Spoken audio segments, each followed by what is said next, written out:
warahmatullahi wabarakatuh. Di sini saya dan teman saya akan mempresentasikan hasil dari diskusi kelompok kami mengenai review jurnal internasional gaya kepemimpinan dari mata kuliah kepemimpinan. Sebelum itu, izinkanlah saya untuk memperkenalkan anggota dari kelompok kami, yaitu yang pertama terdiri dari Doni Femilian Renaldi dengan NIM akhir 048. Kemudian ada Muhammad Alif Izzuddin, NIM akhir 055. Ada Dwi Febi Kartika, NIM akhir 058. Dandi Syifa Al-Karimi dengan NIM akhir 099. Dan saya sendiri Tamianisi dengan NIM akhir 049. Jurnal yang kami pilih berjudul Effect of Participative Leadership Style on Employees' Productivity, di mana termasuk ke dalam International Journal of Examine the Effect of Participatory Leadership Style on Employee Productivity pada tahun 2018 yang ditulis oleh Kowo Solomon dari Kwara State University Department of Business and Entrepreneurship et al. Atau dan kawan-kawan. Menuju ke latar belakang organisasi dan kepemimpinan, seperti yang kita ketahui bahwasanya organisasi merupakan lingkungan yang dinamis dan dalam perspektifnya organisasi haruslah mengikuti perkembangan yang terjadi.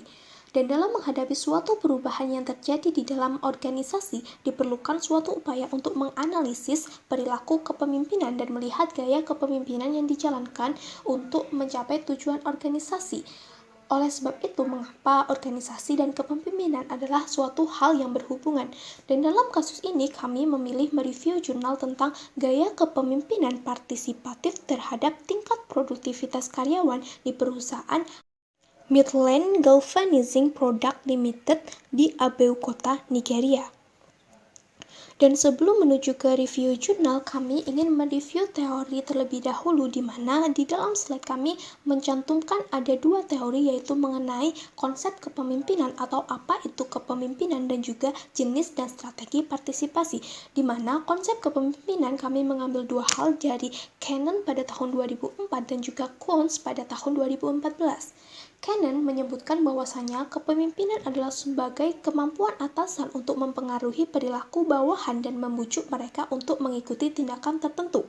Sedangkan Kuntz berpendapat bahwasanya kepemimpinan itu adalah sebagai proses mempengaruhi perilaku masyarakat sehingga mereka dapat berusaha rela dan antusias terhadap pencapaian tujuan organisasi yang telah ditentukan sebelumnya. Sedangkan jenis dan strategi partisipasi terdiri dari dua, yaitu partisipasi langsung dan tak langsung, di mana langsung berarti karyawan terlibat dalam pengambilan keputusan yang berkaitan dengan tugas langsung mereka, sedangkan tak langsung berarti proses partisipasi di mana karyawan yang terlibat dalam pengambilan keputusan diwakili oleh mereka yang disebut semacam pendelegasian.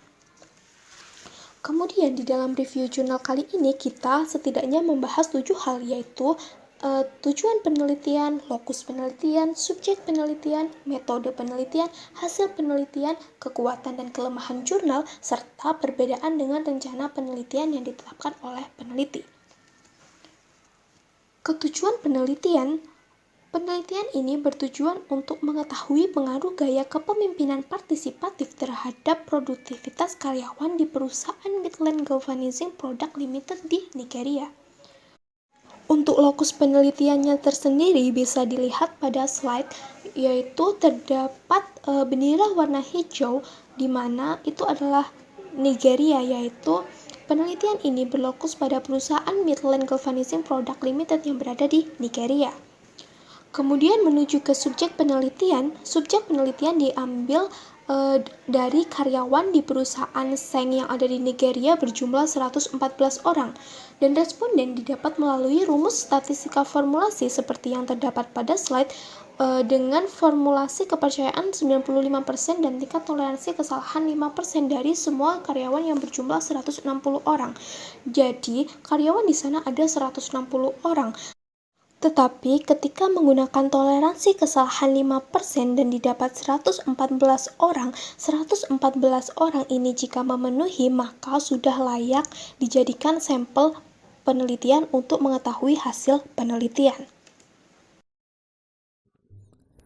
Baik, saya akan menjelaskan metode penelitian yang kami temukan di dalam jurnal kami. Metode penelitian di jurnal yang kami temukan ini menggunakan penelitian kuantitatif dengan menggunakan kuesioner. Untuk variabel independen adalah gaya kepemimpinan partisipatif yang diterapkan di dalam instansi yang bersangkutan, sedangkan variabel dependen adalah produktivitas karyawan. Pengujian hipotesis ini menggunakan software SPSS dengan dua metode. Yang pertama adalah metode analisis regresi untuk mengukur pengaruh variabel independen terhadap variabel dependen, dan yang kedua adalah metode analisis korelasi untuk mengukur signifikasi hubungan antara variabel independen dan variabel dependen. Pada penelitian ini ada dua hipotesis. Pada hipotesis 0 atau hipotesis awal berbunyi gaya kepemimpinan partisipatif tidak mempengaruhi produktivitas karyawan. Sedangkan pada hipotesis alternatif berbunyi gaya kepemimpinan berpengaruh positif dan signifikan terhadap produktivitas karyawan. Pada hasil dari tabel SPSS menunjukkan terdapat nilai sebesar 51,9 dari bagaimana gaya kepemimpinan partisipatif mempengaruhi produktivitas karyawan, sehingga dapat disimpulkan bahwa tingkat signifikasi menyiratkan gaya kepemimpinan memiliki pengaruh positif dan signifikan terhadap produktivitas karyawan. Sedangkan pada uji korelasi, pada hipotesis awal berbunyi tidak ada hubungan yang signifikan antara gaya kepemimpinan partisipatif dengan produktivitas karyawan. Sementara pada hipotesis alternatif berbunyi ada hubungan yang signifikan antara gaya kepemimpinan partisipatif dengan produktivitas karyawan. Karena di hasil tabel, nilai signifikan menunjukkan 0,0 dan kurang dari nilai alfa, jadi hipotesis alternatif tersebut diterima, sehingga berbunyi kesimpulannya ada hubungan yang signifikan antara gaya kepemimpinan partisipatif dengan produktivitas karyawan. Sehingga saya jelaskan kembali, hasil penelitian tersebut menjelaskan bahwa pengujian hipotesis di atas menunjukkan adanya hubungan positif dan signifikan antara gaya kepemimpinan partisipatif dengan produktivitas karyawan.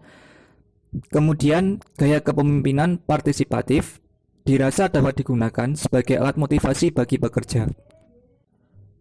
Selanjutnya adalah kekuatan dan kelemahan pada jurnal yang kami review.